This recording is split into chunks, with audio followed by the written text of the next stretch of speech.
నాన్నా ఏందమ్మా? ఏందయ్యా ఉదయం మనంగా స్కూటీ రిపేర్కి ఇచ్చావు, ఎప్పుడు తెస్తావు? ఇంకా సాయంత్రం నేను గుడికి వెళ్ళాలైతే. పొద్దున ఎండకు పోయి ఆ స్కూటీ ఇచ్చి వచ్చేసరికి నా పని అయిపోయిందమ్మా. ఎండకు వచ్చేసరికి 11:30కి. ఇప్పుడేమో సెక ఎక్కువగా ఉంది. ఇంతలో ఎండకు నేను పోలేనమ్మా. వాళ్ళంతా నొప్పులుగా తలనొప్పిగా దడదడగా ఉంది. ఏందయ్యా పోలేవా? అయితే నేను వస్తున్నాను. సర్లే ఇటు కూర్చో, లేచి ఇటు కూర్చో. అటు కాదు నాన్న, ఈ మధ్య స్కూటీ నిన్న నిన్న స్కూటీ నాకు చుక్కలు చూపించింది. వారం రోజులు తీల. ఈ మధ్య ఇట్లా పట్టుకుంటుంటే బ్రేకులు పడట్లా. రెండు కాళ్ళు నాకు ఏమంటారు, వాటిని ఏమంటారు నాన్న, స్కేటింగ్ చేస్తున్నాను ఈ రోడ్డు మీద స్కూటీతో. వెనక్కి వెళ్ళి టర్నింగ్ ఇద్దామంటే తిరగట్లా. ఏంది సమస్య? నువ్వు ఒక డొక్కు స్కూటీ ఒకటి కొనిచ్చావు, సెకండ్ హ్యాండ్ది. దాన్ని రిపేర్ చేయించా. నేను కొత్తది కొని, మన యాక్టివా హోండా కొత్తది కొనిస్తే స్కూటీలు టైర్లో గాలి తగ్గింది కూడా చూసుకోకుండా నాకు వెనక రాలేదు ముందుకు రాలేదంటే అవును నేను చెప్పాను దుడ్డు దుడ్డు అంటున్నాను. బండి ఇన్ని రోజులు తోలుతున్నావు. నేను ఇన్ని రోజులు నేను చెప్పాను నాన్న దుడుకు దుడుకు అంటున్నా అని చెప్పా. తుడుకు అనేది బ్రేకులు స్టెక్ అయి పట్టుకుంటే తుడుకు గాలి తగ్గిందా నాకు ఎప్పుడు అర్థమైంది. గాలి తగ్గి నీకు వెనక ముందు తిరగట్లేదు, భారంగా తిరుగుతుంది హ్యాండిల్. ముందు టైర్లో గాలి తగ్గింది బాగా. ఒక విషయం, ఇప్పుడు నువ్వు వెళ్ళి తెస్తావా దేవా స్కూటీ? ఎండగా ఉందమ్మా. సరే నాన్న, నేనేం బాధ పెట్టాను కానీ సాయంత్రం 6ంటికి నన్ను శివాలయం దగ్గర వదిలిపెట్టు. 1 గంట బయట వెయిట్ చేయి. 7ంటికి వచ్చేస్తాను, పికప్ చేసుకుని ఇంటికి వదిలిపెట్టి తర్వాత నువ్వు ట్రిప్పులు నువ్వు వేసుకో. దానికన్నా ఇదే మేలే, పోయి తెస్తాలే. అయ్యో రామా, నేనేమన్నాను అర్థం చేసుకున్నా కూడా సమస్యే. ఇప్పుడు నీకు అదే మగపిల్లకాయలకి బండి కానీ గమనిస్తే వాళ్ళే చేయించుకుంటారు. ఆడపిల్లలకి ప్రతి ఒక్కటి తల్లి తండ్రి రెడీ చేసే పెట్టాలి. యూట్యూబ్ కూడా ఒక్క రోజు నేను అదే చదువుకున్న తల్లిదండ్రులు కడుపును పుట్టింటే ప్రతిదీ వాళ్ళే మాకు నేర్పించేవాళ్ళు. మేము మీకు నేర్పిస్తున్నాం. యూట్యూబ్ ఈ రోజు ఎన్నిసార్లు నా దగ్గరికి వచ్చావు చెప్పలేదు. యూట్యూబ్ నీ దగ్గరికి వచ్చా మన అంతా నాతో అవసరం అంటే మరి ఇప్పుడు ఈ బండ్లు రిపేర్ చేసుకోండి. నేను ఎప్పుడు అలా అనలేదే. నా దగ్గర అలాంటి గర్వపు మాటలు ఎప్పుడూ లేవు. నేను ఎప్పుడు ఒకటే చెప్తా, మనిషి సంఘజీవి. ఒకరికి అవసరము. నాకు నీతో అవసరము, నీకు నాతో అవసరము. తల్లిదండ్రులకు పిల్లలు అవసరము, పిల్లలకు తల్లిదండ్రులు అవసరము. అది గుర్తుంచుకో. ఎండ చాలా ఎక్కువగా ఉంది, పొద్దున పోయి నాన్న దయచేసి నీ మంచి కూడా చెప్తున్నా, ఎండకి వెళ్ళకు. నన్ను 6ంటికి వదిలిపెట్టు. వదిలిపెట్టి మళ్ళీ నేను ఆ షెడ్యూల్ తాళం వేసిపోతే మళ్ళీ స్కూటీకి రేపు పొద్దున మళ్ళీ నేను గుడికి వెళ్ళాలంటావు. ఎట్లా తెస్తాలి? ఇంకేం చేస్తా? సర్లే అయితే ఎంత అయిందంట? వస్తే కదా బిల్లు అర్థమయ్యేది. వస్తే కదా అడిచి వచ్చా. 2022 ఏప్రిల్లో కొన్నాను నా స్కూటీ. 23, 4, 20, 4 సంవత్సరాలు నిండింది. 5,000 పైన పెట్టుబడి పెట్టాం. 4 సంవత్సరాలు నిండింది. నిజంగా మంచి స్కూటీ. సెకండ్ హ్యాండ్ కొనడమే బెస్ట్. ఎందుకంటే ఇప్పుడు మా ఉండేది కాంప్లెక్స్ కదా, అపార్ట్మెంట్స్ లో. వీటిలో ఏమైందంటే కింద పెడితే అంటే మనం మనము పిల్లలంటే ఎవరి పిల్లలైనా అంతే. పసిపిల్లలు ఏం చేస్తారంటే తిన్న చట్నీలు కారాలు అన్ని పోస్తా ఉంటారు. పాపం అర్థం కాక చేతికి ఏదొస్తే పెద్ద పిల్లలు ఏం చేస్తారు, రెండు గట్టిగా పట్టి లాగుతుంటారు. ఇంకా ఆ బ్రేకులు అందుకే పని చేయడం అనుకున్నాయి. నాకు అందులో వస్తువు మీద మహా మమకారం. సెకండ్ హ్యాండ్ కొనడం మంచిదైందని నాకు ఇప్పుడు అనిపిస్తుంది. ఒకసారి ఎండ చూడండి, నేను చూపిస్తా. ఉండు, మనకి సొంత ఇల్లు ఉండి ఇంట్లో పార్కింగ్ ఉంటేనే కొత్త స్కూటీలు కొనుక్కోవడం బెటర్. అయినా కూడా ఆఫీసులో జాబ్ చేసి కూడా బయట అడిగే పడేయాలి. రోడ్ల మీద పడేసినప్పుడు అయితే సెకండ్ హ్యాండ్ స్కూటీలు బెస్ట్. ఎవరైనా రోడ్ల మీద పడేయకుండా ఇంట్లో పెట్టుకుంటారు. అయితే రోడ్డు మీద ఏ పనికైనా రోడ్డు మీద కదా ఏంది బుజ్జి అంట్లు నేను కడుగుతా కదా, నువ్వెందుకమ్మా కడుగుతున్నావు? చెప్తా. వ్రతాలు పూజలు నోములు చేయడం అంటే చీర కట్టుకొని సింగారించుకొని ఏ పని చేయకుండా గమ్మును కూర్చోవడం కాదు. తల్లి తండ్రి గురువు దైవం. నిన్ను బాధ పెట్టి దేవుడికి పూజ చేసినా నాకు ఏ ఫలితం దక్కదు. అందుకే చూసావు నీకోసం ఇన్నంట్లు కడిగాను. ఇట్లా నువ్వు ఉదయం చాలా అంట్లు కడిగావు, చాలా పని చేసావు. మనిద్దరం కలిసి చేసాము. అవును. అందుకని ఇప్పుడు మళ్ళా ఉదయం క్లీన్ చేసాము కౌంటర్ టాప్. మళ్ళా కౌంటర్ టాప్ క్లీన్ చేసి దేవుడి గిన్నెలు అక్కడ కడిగేసి మామూలు అంట్లు అన్ని కడుగుతున్నా. నువ్వు చేయనప్పుడు చాలా బాధపడుతున్నావు కదా, అందుకు కడుగుతున్నా. నిజంగా ఇందాకైతే గందరగోళంగా నేను ఇంకా చేయలేక వదిలేసిన. ఇంకా నేను పండుకున్న తర్వాత మా అమ్మాయి కూడా బియ్య పిండి గందరగోళం. ఇదిగో ఇలాంటివన్నీ బాగా పిండిమయం అయిపోయాయి.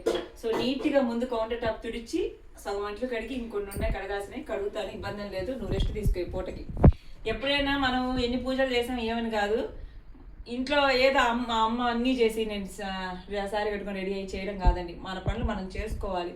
అది ఎంత దగ్గరికి వెళ్ళినా తప్పదు కదా. ఎట్టా ఇప్పుడు 1.5 కిలోమీటర్ నడిచెళ్ళాలి. నేను ఎవరన్నా అడుగుతా.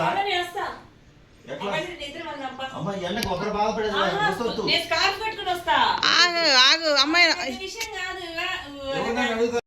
చివరికి పోవాలి. నడిచెళ్ళి స్కూటీ తీసుకొస్తా. కిలోమీటర్ పైన ఉంది. ఇంకెవరు వచ్చేవాళ్ళు లేరు, నడిచిపోయి తీసుకొస్తాలే. ఉండు నాన్న, నేను వస్తాను. స్కూటీ ఎండకి ఎందుకమ్మా నువ్వు? ఆగు నాన్న, వస్తా. స్కార్ఫ్ పెట్టుకుని వస్తా. పద, మన ఇద్దరం వెళ్దాం. ఎండ ఇందులో వెంటకి నువ్వు పోయే కాడికి మన ఇద్దరం వెళ్ళాం అనుకో, స్కార్ఫ్ పట్టుకుని వస్తా. నాకే అంతేలే, నువ్వు క్యాబ్ పెట్టుకో. మన పని మనం చేసుకోవాలి, ఎవరో ఒకరి మీద ఆధారపడి. ఇందులో వెంటకి నడిచి వెళ్ళిపోతాం. పద పద. స్కూటీ రిపేర్కి ఇచ్చాను. అది మా ఊర్లో ఆ చివరన, అంటే దాదాపు మేము ఉండి ఇంటికాంచి 1.5 కిలోమీటర్ అనమాట. ఈ ఎండకి నేను నడిచిపోలేక వేరే ఒక అతనికి ఫోన్ చేశాను. బండి వేసుకొని వస్తే అక్కడ దాకా పోయి స్కూటీ తీసుకొచ్చుకోవాలని, నేను వేరే పని మీద ఉన్న మేస్త్రి అని చెప్పాడు. సరే ఇంక వాళ్ళని ఇబ్బంది పెట్టడం ఎందుకు అని చెప్పి చిరణంగా నేను నడిచిపోవడానికి అయితే ప్రయత్నం చేశాను. ఈ లోపల మా అమ్మాయి, అంత రిస్క్ ఎందుకు నాన్న, నేను వస్తున్నాపా, నీ బండి మీద పోదాంపా, వస్తా నా బండి నేను తెచ్చుకుంటాను అంది. సరే ఇంక అమ్మాయి స్కార్ఫ్ కట్టుకొని 4 గంటలప్పుడు మా అమ్మాయి నేనైతే మా ఊర్లో ఎండకు బయలుదేరాము. చూడండి, 4 గంటల సమయంలో 42 డిగ్రీల ఎండ అయితే మా ఊర్లో ఉంది. అటు పక్క కొండ సెగ, ఇటు పక్క సిమెంట్ రోడ్డు సెగ. ఊర్లో రోడ్డు రద్దీగా ఉండే రోడ్డు ఎంత ఫ్రీగా ఖాళీగా ఉందో చూడండి. ఇది ఒంగోలు రూటు. ఈ రూట్లో మనం అంజీ బైక్ మెకానిక్ షాప్ దగ్గర అయితే స్కూటీ ఇవ్వడం అయితే జరిగింది. నేనైతే బైక్ మెకానిక్ షాప్ దగ్గరికి వచ్చి ఎదురుగా హోటల్ మదీనా ఉంటుందండి, ఎవరికైనా గుర్తుపెట్టుకోండి. హోటల్ మదీనాకు ఆపోజిట్ ఒంగోలు రూట్లో కనిగిరిలో ఈ బైక్ మెకానిక్ షాప్లో నాకైతే ఫాస్ట్గా నా స్కూటీ రిపేర్ చేయించారు. స్కూటీ రిపేర్ అంటే అందరూ తొందరగా చేయరు, ఆడ పెట్టిపోయి ఇప్పుడు కాదు రేపు రమ్మంటారు. కానీ నా మీద గౌరవంతో, గతంలో నా దగ్గర అతను హెడ్ల పని చేయించుకునేవాడు, ఆ గౌరవంతో మేస్త్రికి తీసుకురా చేసిస్తా అని చెప్పి పొద్దునే నేను 10 గంటలకు స్కూటీ ఇచ్చి వచ్చాను. అప్పుడే 12:30 1 గంటకల్లా చేశాడు. ఎండకి నేను పోలేక 4 గంటల సమయంలో నేను మా అమ్మాయి అయితే చేయించుకున్నాం అనమాట. చేసి పెట్టారు. ఇక ఈ స్కూటీకి అయితే ముందు హెడ్లైట్ మార్పించాను, హెడ్లైట్ స్విచ్ మార్పించాను, బ్రేక్ షూపులు వేయించాను, ఇవన్నీ చేయించాను. ఇతను అంజీ మెకానిక్, అతను కుర్రోడు శ్రీకాంత్, వీళ్ళిద్దరు పని బాగా చేస్తారు. చూసుకోండి, పైన ఫోన్ నెంబర్ కూడా ఉంది. ఇక్కడ అన్ని రకాల బండ్లు అయితే రిపేర్ చేస్తారండి. ఇది ఏంది మా, నువ్వు వచ్చే అమ్మాయి రాలేదు ఇంకా? వస్తుంది, సెంటర్లో ఏదో కావాలని తీసుకుంటుంది, అది వస్తుంది చూడు. ఏందమ్మా ఇంత లేట్ అయింది? లేట్ అయిందంటే నువ్వేమో స్కూటీ ఇస్తేవి, స్కూటీ తీసుకెళ్ళి నేను సప్త శనివారం వ్రతం బుక్ లేదు, ఆ బుక్ లేకుండా పూజ ఎలా చేయమంటావు, చేస్తున్నా అప్పటికి. కాకపోతే ఆ బుక్ దొరికిద్ది అని అన్ని షాపులు ఎతికిన, వాళ్ళు ఎవరి దగ్గర లేదు. ఆడ చెప్పుల బజార్లో ఉందంటే ఆడ ఎతికి, ఆడ లేదు. చేతిలోనే డబ్బులు లేవు. రీమోడలింగ్కి పట్టం గురించి వెళ్తే ఆ షాపు మూసేస్తుంది. ఇంకా చుట్టూ తిరిగి వచ్చా, వెనక్కి వచ్చి మళ్ళీ అడిగి వచ్చా. ఇంకేం చేయమంటావు, అందుకే లేట్ అయింది. అర్థమైందిగా ఎండ ఎలా ఉందో. ఫోన్ పెట్టుకో, ఫోన్ తో కూడా కాలిపోతుంది, అంత గాలిపోతుంది. వీడియో పెడతాం చూడండి. కనిగిరిలో టెంపరేచర్ ఎంత ఉందో చూస్తా. 42 పైన ఉంది. కనిగిరిలో ఎంత ఉంది weather ఈ report. సిమెంట్ రోడ్డు వల్ల సెగ, నిజంగా స్కార్ఫ్ పెట్టుకుని పోయినా తలనొప్పి వచ్చింది నాకైతే. విపరీతమైన సెగ, ఆ కొండ సెగ అన్ని ఆకమైంది అనమాట మాకు. ఇంతకు మేము ఎండకి పోయి స్కూటీ తీసుకుని వచ్చాం. అక్కడ వెయిట్ చేసి మళ్ళీ 10-15 నిమిషాలు. 42 డిగ్రీలు కనిగిరిలో. ఇది ఈ రోజు అన్ని చెప్పండి. సింగరాయకొండలో 40 డిగ్రీలు, కనిగిరిలో 42 డిగ్రీలు ఉందండి. నెల్లూరులో 39, ఒంగోలులో 37. ఒంగోలు ఎప్పుడు తక్కువే. 4 గంటలకు పోయి 4:30కి వచ్చి అరగంటకు అదిరిపోయింది మాకు. ఒంగోలు వెళ్ళిపోదామా, టెంపరేచర్ తక్కువ. టెంపరేచర్ తక్కువ, ఒంగోలు వెళ్దాం. నిజం నా కనిగిరిలో ఫోన్ 42కి 37, 5 డిగ్రీలు తేడా ఒంగోలుకి ఇక్కడికి. ఇంతకు స్కూటీ ఎలా ఉంది బాగా చేసిన తర్వాత? బాగానే ఉంది. నేను ఎక్సలేటర్ అంటే దాకా నేను నా వీళ్ళు యాక్సలరేటర్ అన్నా, దాని బాడీ పార్ట్ కూడా తెలియదు నాకు. ఎక్సలేటర్ లూజ్ గా ఉంది. ఆ కేబుల్ కొత్తది ఇచ్చారు. అసలేంది నిన్న ఏంది తెలుసా, స్కూటీ ఇట్లా ఎక్సలేటర్ ఉందా, దాన్ని వదిలినా కానీ బుర్ర బుర్ర బుర్ర అంటుంది. అదేందో మనం అనక్కపోయినా అది రైసింగ్ లోనే ఉంది. అట్లాంటప్పుడు ప్రమాదం జరిగిద్దని ఇమీడియట్ గా ఈ రోజు పోయి స్కూటీ చేయించుకొచ్చాను. నాకు సగం టెన్షన్ పుట్టింది. దాన్న అదేమో రైసింగ్ లోనే ఉంది, ఈ బ్రేకులు పడట్లేదు, బండి వెనక్కి వెళ్ళట్లేదు, ముందుకు వెళ్ళట్లేదు. అబ్బా ఇంతకి మేము ఎక్కడ స్కూటీ చేయించాము తెలుసా? కనిగిరిలో Anji bike mechanic, Ongole road, Ongole bus stand దాటిన తర్వాత ఒంగోలు రూట్ లో చెక్ పోస్ట్ రూట్ లో ఉంటుంది అనమాట బైక్ మెకానిక్ షాప్. 750 అయింది. అంతేనా? అంతే తీసుకో. ఏమేమి చేయించావు? బ్రేక్ షూ వేయించాను, కేబుల్ ఇది ఎక్సలేటర్ వేరే వేయించాను, హెడ్ లైట్ స్విచ్ పోతే స్విచ్ వేయించాను, హెడ్ లైట్ వేయించాను. ఇన్ని మొత్తం కలిపి 750 రూపాయలు తీసుకున్నాడు. సామాను పోని అతను లేబర్ ఛార్జ్ చాలా తక్కువ తీసుకున్నాడు. బండి అయితే బాగా చేయించాడు. కొంచెం డబ్బులు తీసుకున్నా బాగలేదు కానీ బండి ఫాస్ట్గా తొందరగా బండి చేయించాడు. ఇంతకు ముందు ఎప్పుడైనా మా అమ్మాయి బండి రిపేర్ వస్తే నాకు టెన్షన్ వచ్చేది, ఆడకపోవాలి రిక్వెస్ట్ చేసుకోవాల్సి వచ్చేది.